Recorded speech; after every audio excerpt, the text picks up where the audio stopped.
அனைவருக்கும் வணக்க மக்களே. சற்று முன் கிடைத்த ஒரு முக்கிய அறிவிப்பு தான் பார்க்க போகிறோம். என்னென்னு பார்த்தீங்கன்னா, தமிழகத்தில் 14 மாவட்டங்களில் நாளை கனமழைக்கு வாய்ப்பு சொல்லியிருக்காங்க.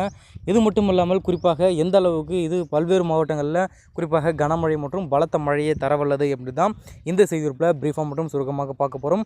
அது மட்டும் இல்லாமல் எங்களுடைய பகுதிக்கு மழையே வரவில்லை, இன்னும் வெயிலுடைய தாக்கம் அதிகமாக தான் இருக்குது அப்படின்னு சொல்கிற நீங்கள் எந்த பகுதியிலேருந்து இந்த வீடியோ பார்க்குற சொல்லிட்டு மறக்காமல் கமெண்ட் பாக்ஸில் கமெண்ட் பண்ணுங்கள். அண்ட் முக்கியமான விஷயம், வீடியோ ஸ்கிப் பண்ணால் பாருங்கள் மக்களே. அப்போ தான் நான் சொல்கிற தகவல் என்னன்ட்டு உங்களுக்கு முழுமையாக சொல்கிறேன். இப்போ வாங்க வீடியோக்குள்ளே போகலாம்.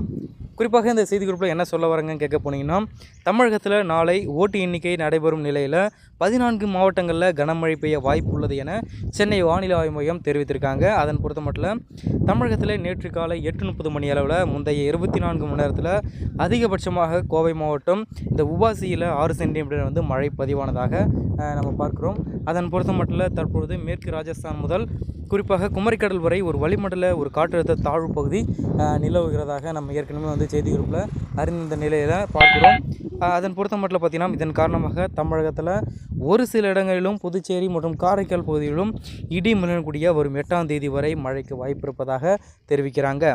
இன்று கோவை, திருப்பத்தூர் மற்றும் குறிப்பாக திருப்பூர் மாவட்டங்களில் மலைப்பகுதியில், தேனி, திண்டுக்கல் மாவட்டங்களில் கனமழைக்கு வாய்ப்புள்ளது எனவும், நாளை பார்த்தீங்கன்னா நீலகிரி, கோவை, திருப்பூர், தேனி, திண்டுக்கல், ஈரோடு, சேலம், நாமக்கல், திருச்சி, அரியலூர், பெரம்பலூர், திருவண்ணாமலை, கரூர், கள்ளக்குறிச்சி மாவட்டங்களில் சில இடங்களில் கனமழையும் பெய்யும் எனவும் எதிர்பார்க்கப்படுவதாக சொல்ல வராங்க. ஸோ வீடியோ ஸ்கிப் பண்ணாமல் பார்த்ததுக்கு ரொம்ப நன்றி. மறக்காமல் பக்கத்தில் இருக்க ஒரு லைக் பட்டன் மட்டும் கிளிக் பண்ணுங்கள்.